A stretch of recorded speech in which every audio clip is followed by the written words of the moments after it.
கடவுள் பூமிக்கு வந்தாள். திங்கட்கிழமை காலை பதிப்பகம் கிளம்பும் அவசரத்தில் குளித்துவிட்டு ஈரத்துணுடன் பூஜை அறை நுழைந்து அங்கிருந்து சுவாமி படங்களின் மத்தியில் சஷ்டி கவசம் சொல்ல ஆரம்பித்தார் கேசவன். இது அவருக்கு தினசரி வாடிக்கைதான். மனிதர் பாவம். கடந்த 20 வருடங்களாக ஒரே பதிப்பகத்தில் சொற்ப சம்பளத்தில் வேலை செய்து கொண்டிருக்கிறார். ஏகத்துக்கும் அப்பாவியானவர். மூக்கை பிடித்தால் வாயினால் சுவாசிக்க தோணாது. தான் உண்டு, தன் பதிப்பக வேலை உண்டு, கோவில்கள், பூஜைகள், புனஸ்காரங்கள் உண்டு என்று சத்விஷயங்கள் தன்னை ஈடுபடுத்திக் கொண்டு அமைதியாக இருப்பவர்.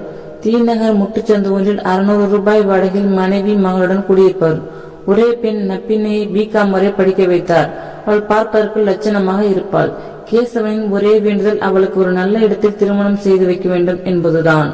அதற்காக தினமும் பகவான் நாமத்தை விடாமல் சொல்லிக் கொண்டிருந்தார்.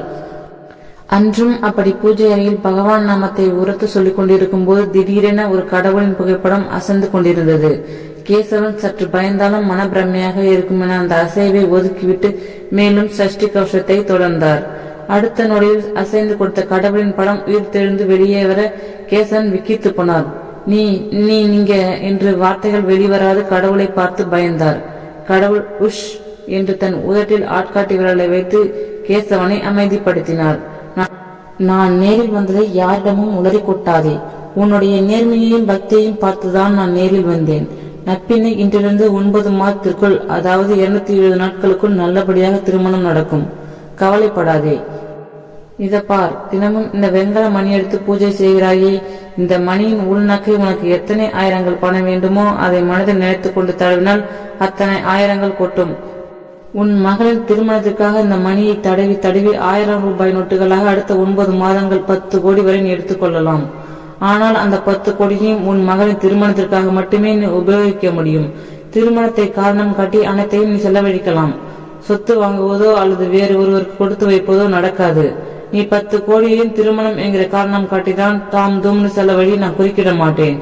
ஆனால் திருமணம் நடந்த அடுத்த நாள் கட்டு சாத கூடை வைத்து சம்பந்திகளை நீ ஊருக்கு அனுப்பி வைக்கும் வரையில் தான் இந்த 10 கோடி உனக்கு கிடைக்கும். அதற்கு அடுத்த நாள் நீ மணியை தடவினால் ஒரு பைசா கூட வராது. நீ 10 கோடிக்கும் குறைவாக செலவழித்தால் மிச்சமுள்ள பணத்தை என்னிடம் திருப்பி வந்துவிடும். சரியா? யார் மாப்பிள்ளை? அவனை நான் எப்படி கண்டுபிடிக்கிறது? எல்லாம் உன்னை மீறி தானா நடக்கும். நான் நடத்தி வைப்பேன். பணச்செலவு மட்டும் உன்னுடைய ரசனை, புரியுதா? சரி சரி, எனக்கு நேரம் ஆச்சு. நான் மடி பார்க்க நரசிம்மனை போய் பார்க்கணும். கடவுள் மறைந்து விட்டார். கேசவன் உடனே 10,000 வேண்டும் என்று நினைத்து கொண்டு அந்த மணியின் நாக்கை தடவ என்ன ஆச்சரியம்! 10,000 ரூபாய் புத்தம் புது நோட்டுகள் கொட்டியது. கேசவன் எடுத்து வைத்துக் கொண்டார். அடுத்து மடிப்பாக்கம் அபார்ட்மெண்டில் பூஜை செய்து கொண்டிருந்த நரசிம்மன் வீட்டிற்கு சென்றார். நரசிம்மனின் ஒரே பெண் தீபிகா திருமணத்திற்கு தயாராக இருந்தாள். கெட்டிக்காரி. கேசவன் போல் ஏழ்மையில் இல்லாமல் நரசிம்மன் சற்று வளமாக இருப்பவர். சொந்த அபார்ட்மெண்டில் டிசையர் கார் என்று வசதியாகத்தான் இருக்கிறார். நேர்மையாக அறம் சார்ந்த வாழ்க்கையை வாழ்ந்து கொண்டு பகவான் நாமத்தை தினமும் சொல்லி வருபவர். கடவுளுக்கு அவர் மேல் ஒரு கரிசனம் உண்டு. பூஜை அறையில் இருந்த நரசிம்மன் முன் தோன்றினார். அவரும் கடவுளை பார்த்து பயந்தார். தினமும் தன்னை வணங்கும் நல்ல மனிதர்களும் நேரில் தோன்றினால் மட்டும் ஏன் பயப்படார்கள் என்பது கடவுளுக்கு புரியவில்லை. கேசவனிடம் சொன்னதையே நரசிம்மனிடம் சொல்லி தீபிகாவின் திருமணம் அடுத்தது 9 மாதங்கள் நல்லபடியாக நடக்கும் என்று சொல்லி மறைந்தார். வாவ், 10 கோடி! நரசிம்மர் உற்சாகமானார். கேசவன் மகளுக்கு கல்யாணம். அதனாலே தீபிகாவிற்கும் கல்யாணம் என்பது கடவுளின் அனுகிரகத்தால் முடிவாயிற்று. மகளின் கல்யாணத்திற்காக கேசவன் தீநகர் மக்கள் தொகை நெரிசலில் அவதிப்படும் ரங்கநாதன் தெரு சரவணா கல்யாண மண்டபத்தை 2 நாட்களுக்கு வாடகைக்கு எடுத்துக்கொண்டார். 2 நாட்களுக்கு 20,000 ரூபாய் வாடகையாம். வெண்கல மணியின் நாக்கை தேய்த்து 10,000 அட்வான்ஸ் கொடுத்தார். பதிப்பகத்தின் ஓனர் கல்யாண பத்திரிகைகளை ஊசியில் அடித்து தர சம்மதிக்கவே கேசவன் குஷியானார். ஓனர் மட்டமான ஒரு டிசைனில் குறைந்த செலவில் பத்திரிகையை அடித்து கொடுத்தார். மாப்பிள்ளை பெண்ணுக்கு மட்டும் புதிதாக துணி வாங்கினார்.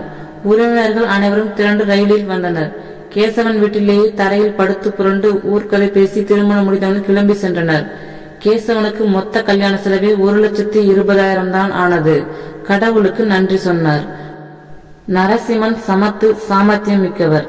கல்யாண நாள் குறித்த உடனேயே அட்வான்ஸ் கொடுத்து சென்னையில் உள்ள 5 நட்சத்திர ஷெராட்டன் ஹோட்டலில் கல்யாணம் நடத்த மிகப்பெரிய ஏசி ஹாலும் அதே ஹோட்டலின் 4 நாட்களுக்கு 150 டபுள் ரூம்களும் புக் பண்ணினார். மாப்பிள்ளை அழைப்பு என கல்யாண திருவிழா கோலம் போல் கோலாகலமாக நடைபெற்றது. அனைத்து வசதிகளையும் மேற்பார்வையிட ஒரு ஏஜென்சி வைத்துக் கொண்டார். தீபிகாவின் திருமணம் ஷெரட்டனில் அமர்க்கலமாக நடந்தது. உறவினர்களும் நண்பர்களும் சொக்கி போனார்கள். நரசிம்மன் செய்த செலவு 7,37,60,000. கடவுளுக்கு கணக்கு காண்பிக்க வைத்திருந்தார். அன்று இரவு கேசவனை போய் கடவுள் பார்த்தார். அவருடைய செலவு வெறும் 1,20,000 தான் என்று கணக்கு பார்த்தவுடன் கடவுள் வெகுண்டார். நான் தான் 10 கோடி அனுமதித்தேனே, எதுக்கு அனாவசிய செலவு? எல்லாவற்றையும் கட்டும் சட்டுமா முடிச்சுட்டேன். நீங்க தான் எல்லாத்தையும் ஒரு குறை இல்லாம நல்லா நடத்தி கொடுத்தீங்களே. கடவுள் மறைந்தார்.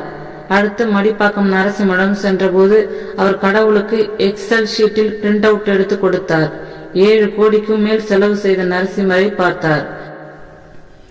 மிச்ச பணத்தை எடுத்துக்கொண்டு செல்வதாக நரசிம்மனிடம் சொன்னபோது நரசிம்மன், மிச்சத்தை தீபிகா சீமந்தத்துக்கு வச்சுக்கவா என்றார். கடவுள் ஒரு நமட்டு சிரிப்புடன் பதில் சொல்லாமல் மறைந்தார். அடுத்த நாள் சுருக்கத்தில் கடவுள்கள் மாநாடு நடந்தது. அதில் ஒவ்வொரு கடவுளும் அவரவர் பூமி விசிட் பற்றிய அனுபவங்களை பற்றி பவர் பாயிண்ட் பிரசன்டேஷன் கொடுத்த போது சென்னை வந்த கடவுள் சொன்னார், கேசவன் ஆசை இல்லாதவர். கொடுத்த பணத்தை அதிகமாக செலவு செய்யாமல் சிக்கனமாக செலவை முடித்தார். ஆனால் நரசிம்மனோ ஊதாரித்தனமாய் செலவு செய்தார். ஆகவே மீதி உள்ள பணத்தை கேசவனிடம் கொடுத்தார். நரசிம்மனிடம் கொடுத்த பணத்தை வாங்கி கொண்டு கடவுள் மறைந்தார்.